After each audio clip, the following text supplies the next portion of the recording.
The station was crowded, a chaotic blur of hurried footsteps and muffled announcements.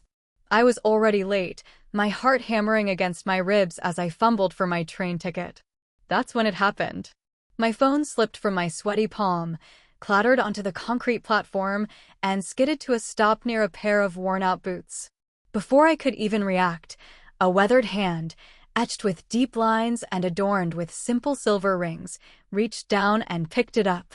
I looked up, startled, to find myself staring into the sharpest, most knowing eyes I had ever seen. They belonged to an old gypsy woman, wrapped in layers of colorful scarves that seemed to hold the stories of 100 lifetimes. "Here, lost one," she said, her voice a low rasp, like dry leaves rustling.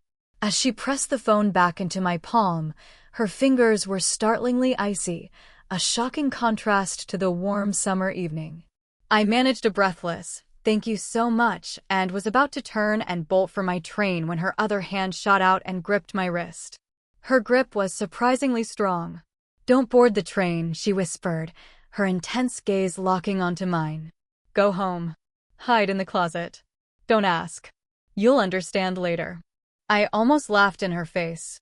It was such a bizarre, theatrical thing to say. My name is Alina Morozova. I'm 29 years old, a financial analyst, rational to a fault. My world is built on spreadsheets, data, and logic. I don't believe in omens, fortune tellers, or dramatic warnings whispered by strangers at train stations. Especially not from someone who looked like she'd stepped out of a different century. I had been rushing to catch the 6:40 train to visit my fiancé, Daniel. We were supposed to finalize wedding details that night. My life was predictable, structured, and safe. And yet, I didn't board the train. I told myself it was curiosity. Maybe it was instinct. Or maybe it was the way she said it. Not dramatic or theatrical, but urgent. A quiet, undeniable command. So, instead of heading to Daniel's apartment, I went back to mine. At 7:12 p.m., I stood inside my own bedroom closet, heart pounding, feeling utterly ridiculous surrounded by winter coats and dusty shoeboxes. I almost stepped out, ready to dismiss the whole thing as a moment of madness. Then I heard my front door unlock. I heard Daniel's voice inside my apartment. I wasn't supposed to be home. Daniel had a key for emergencies. That's what he said when I gave it to him 2 years ago. Back when love felt uncomplicated. Back when he used to kiss my forehead and call me his future wife, like it was a promise, not a strategy. Through the thin closet door, I heard him walk in confidently. No hesitation. No calling out my name. Then another sound. The sharp click of high heels. A woman's soft, throaty laugh. My stomach folded in on itself. For months, things had been off. Daniel had grown distant, protective over his phone, quick to criticize the way I dressed, the way I worked late, the way I wasn't warm enough lately. He'd say, wedding stress changes people. I believed him because that's what I do. I calculate risk in spreadsheets, but I ignore it in love. I heard them move into the living room. The familiar creak of my couch dipping under the weight of 2 people. A sound that wasn't mine. The soft clink of a wine glass. He had brought wine to my apartment for another woman. "I told you she'd be on that train," he said casually. Silence. Then her voice amused. "You're sure she suspects nothing?" He laughed. And in that moment, hiding between my coats, I realized something wasn't just wrong. It was planned. My ears rang, but I forced myself to stay still. Planned? That word echoed louder than their laughter. "She's predictable," Daniel said, and I could picture the smug tilt of his mouth. "She'd never question me. She thinks I'm stressed about the wedding." The woman hummed approvingly. "And the apartment? I'll move in officially after the honeymoon. Once the paperwork's signed, it's practically ours." Ours. My closet felt smaller. The air thinner. Paperwork. I mentally replayed the last month. Daniel insisting we streamline assets before the marriage. Him pushing for joint accounts, convincing me to transfer my savings into a shared investment fund he managed. I'd hesitated, but he'd made it about trust, about unity, about love. "She has no idea what she signed," he continued, and I could hear him pouring more wine. "By the time she figures it out, the money's already shifted." Shifted. My entire life savings. The woman laughed softly. You're ruthless. No, he corrected, his voice dripping with self-satisfaction. I'm efficient. My hands trembled, but my mind sharpened. I wasn't heartbroken. Not yet. I was calculating. Every document, every password, every access point. They were planning to marry me, drain me, then discard me. And suddenly, the old woman's warning didn't feel mystical. It felt like a narrow escape. Then Daniel said something that made my blood run cold. After tomorrow, she won't be a problem anymore. The words didn't sound dramatic. They sounded logistical, like rescheduling a meeting. The woman paused.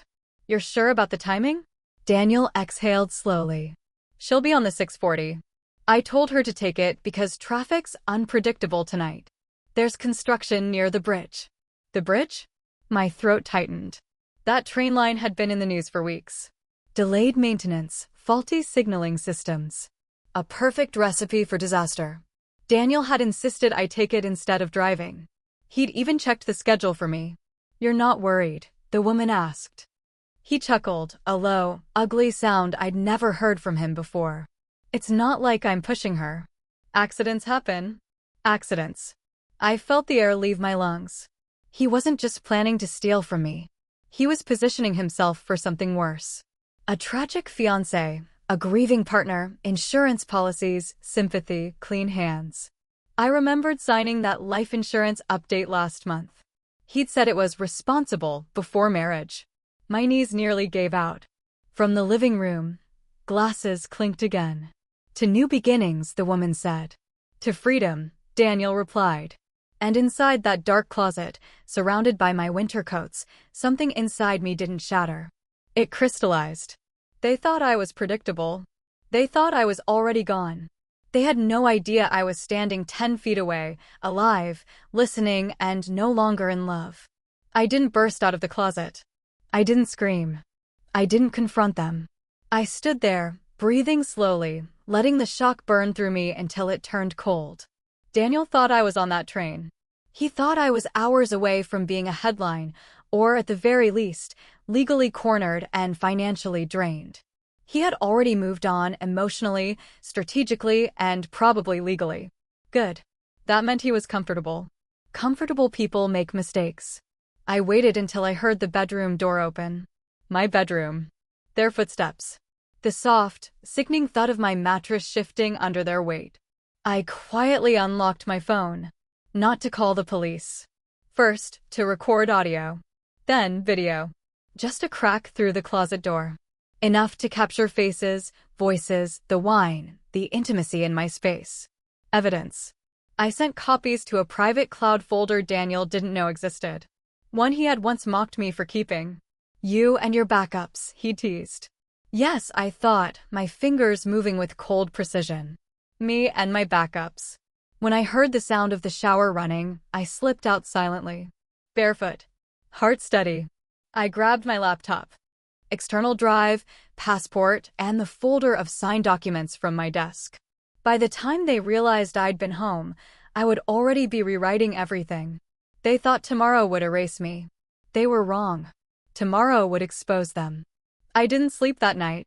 By 2:17 a.m., I was sitting in my car 2 blocks away, laptop glowing against the windshield, rebuilding my life line by line. First, I logged into the joint investment portal. Daniel had access, but so did I. I froze every transfer scheduled for the morning. Then, I initiated a compliance review flag, an anonymous tip citing suspicious activity, potential financial manipulation. As a financial analyst, I knew exactly which keywords triggered automatic audits. Fraud. Coercion. Unauthorized beneficiary adjustments. Next, I emailed our lawyer. Subject line: urgent, wedding postponed. No emotion. Just documentation attached. Timestamps. Recorded audio clips. Copies of policy changes Daniel had pressured me into signing. At 6:35 a.m., I scheduled a meeting with the insurance provider. I requested a beneficiary freeze pending investigation. Then I did something colder. I sent Daniel a text at 6:39 a.m., trains delayed. Thinking of coming home instead. 3 dots appeared instantly. Then his reply, no. Stay. It's fine. I'll meet you later. Panic hides poorly.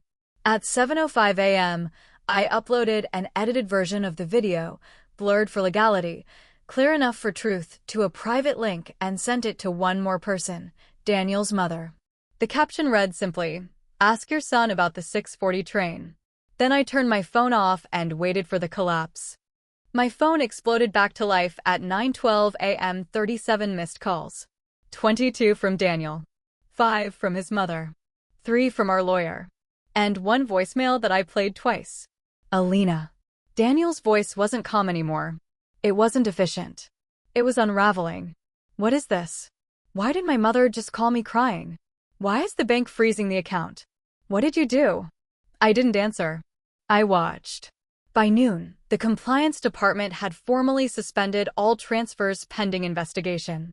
Daniel's access privileges were temporarily restricted. He tried logging in 7 times. I could see it in the activity log. Desperation leaves fingerprints. At 1:03 p.m., he showed up at my apartment. This time, I was inside. Not hiding. He pounded on the door. Alina. Open it. We need to talk. Need. The same word he'd used when he needed my trust, my signature, my savings. I opened the door slowly. He looked pale, disheveled. No smug tilt. No efficiency. You misunderstood, he started immediately. It was a joke. You know how people talk. I tilted my head. About accidents? His mouth opened. Closed. I didn't board the train, I said softly. For the first time since I'd known him, Daniel looked afraid. And I realized something. This wasn't just about money anymore. It was about control. And he had just lost it. Daniel kept talking. When liars panic, they drown themselves in words. You're overreacting. You always do this. You twist things. Alina. You heard half a conversation. I heard enough, I said calmly. He stepped closer. You're ruining everything. The accounts, the wedding, my reputation. Your reputation? Not US? Not love? Just damage control. I watched him carefully. Tell me something, I said. If I had boarded that train and something had happened, would you have cried at my funeral? Without a word, she slid into the booth across from me. She placed a small, worn pouch on the table between us. You listened, she said. It wasn't a question. I nodded, my voice caught in my throat. How did you know? She smiled, a cryptic, knowing curve of her lips. The river knows where the rocks are before the water ever runs over them. She pushed the pouch toward me. For you. A protection. I opened it hesitantly. Inside was a simple silver ring, cool and heavy in my palm. It was engraved with a symbol I didn't recognize. I don't know what to say, I whispered, my eyes stinging. Thank you doesn't seem enough. She waved a dismissive hand. Gratitude is a seed. Plant it. Don't just hold it. She began to rise, then paused, her gaze piercing one last time.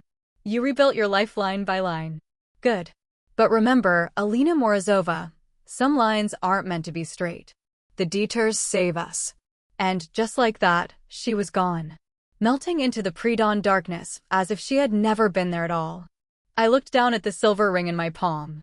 I slipped it onto my finger. It fit perfectly.